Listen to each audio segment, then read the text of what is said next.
ଆପଣ ଶୁଣୁଥିଲେ ଆଜ୍ଞା ସାର୍ କହୁଥିଲେ ବାଜେ ନା ବାଜେ ନାଇଁ ବାଜୁନି ସାର୍ କହୁଥିଲେ ଆପଣ ବାଜେ କେମିତି ବାଜୁଥିଲା ବନ୍ଦ ଆଜ୍ଞା ବାଜୁଥିଲା ବନ୍ଦ ହେଇଗଲା କେବେ ବାଜୁଥିଲା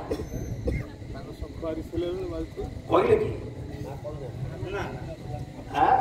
ନା ସେ ମାଲ ତାଙ୍କ ପାଖରେ ରୁହନ୍ତୁ ମାଲ ଆମ ଆପଣଙ୍କର ଦିନକୃଷ୍ଣ ଦାସ ବହି ହେଉଛି ରସକମଳ କାବ୍ୟ ଆଜ୍ଞା ଦିନକୃଷ୍ଣ ଥିଲେ ଶ୍ରୀକ୍ଷେତ୍ରରେ ତାଙ୍କର ଘର ଜଳେଶ୍ୱର ବାଲେଶ୍ୱର ଆଜ୍ଞା ଆଜ୍ଞା କିନ୍ତୁ ଜୀବନ କାଟିଥିଲେ ନୀଳାଚଳ ଶ୍ରୀକ୍ଷେତ୍ର କ୍ଷେତ୍ରରେ ଆପଣ ଦେଖିବେ ଦିନକୃଷ୍ଣଙ୍କର ଜୀବନ ଇତିହାସ ବାହ ତେଣୁ ଇଏ ନୀଳାଚଳର ବା ଶ୍ରୀକ୍ଷେତ୍ରରେ ତାଙ୍କର ଜୀବନ ଅତିବାହିତ କରିଛନ୍ତି କରିଛନ୍ତି ରସକ ସେ ଲେଖିଛନ୍ତି ଆଜ୍ଞା ହଁ ବୋଲେ କମ୍ବୁ କଟକରେ ହେ ନୀଳାଦ୍ରି ନବରେ ପାହାନ୍ତି ଶଙ୍ଖ ବାଜି ଭୋଲା ଭୋଲା ପାହାନ୍ତି ଶଙ୍ଖ ବାଜି ଭୋଲା ଭୋଲା ବାଜିଲା ଚକ୍ରଧର ଦେବରାଜଙ୍କର ତେରିତା ବାଜିଲା ଆପଣ ପରିଷ୍କାର ଅର୍ଥ କରିଦେଉଛି ଆଜ୍ଞା କମ୍ବୁ କଟକରେ କମ୍ବୁ ହଉଛି ଶଙ୍ଖ ଶଙ୍ଖ କଟକ ହଉଛି ପୁରୀ ପୁରୀ ପୁରୀରେ ପୁଣି କୋଉଠି କୋଉଠି ଆଜ୍ଞା ନୀଳାଦ୍ରି ନବରେ ନୀଳାଦ୍ରି ନଗର ନୀଳାଦ୍ରି ନବର କଲେ ଶ୍ରୀମନ୍ଦିର ଶ୍ରୀମନ୍ଦିର ଭିତର ନୀଳାଦ୍ରି ନବରେ ଆଜ୍ଞା ପାହାନ୍ତି ଶଙ୍ଖ ବାଜିଲା ବୁଝିଲୁ ପରିଷ୍କାର ଲେଖା ହେଇଛି ଆଉ ଯଦି ଶଙ୍ଖ ବାଜି ନଥାନ୍ତା ଦିନକୃଷ୍ଣ ଶୁଣି ନଥାନ୍ତେ ତାହେଲେ ରସକଲ୍ଲୋଳ କାବ୍ୟରେ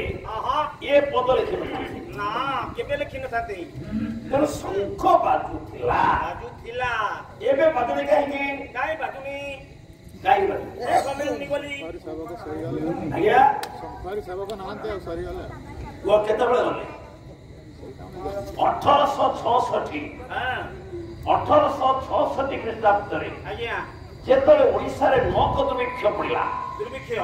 ସେତେବେଳେ ଜଗନ୍ନାଥଙ୍କର ଅନେକ ସେବକ ପୁରା ବଂଶ ନିର୍ମୂଳ ହେଇଗଲା ଗଜପତି ଯା ଯୋଉ ବଂଶ ମୁଣ୍ଡରେ ଶ୍ରୀପା ଦେଇଥିଲେ ସେଇ ବଂଶଧର ମାନେ ହିଁ କେବଳ ସେଇ ନିଯୋଗରେ ନିଯୁକ୍ତ ହେବେ ହେଇଥିଲେ ପରେ ଆଜ୍ଞା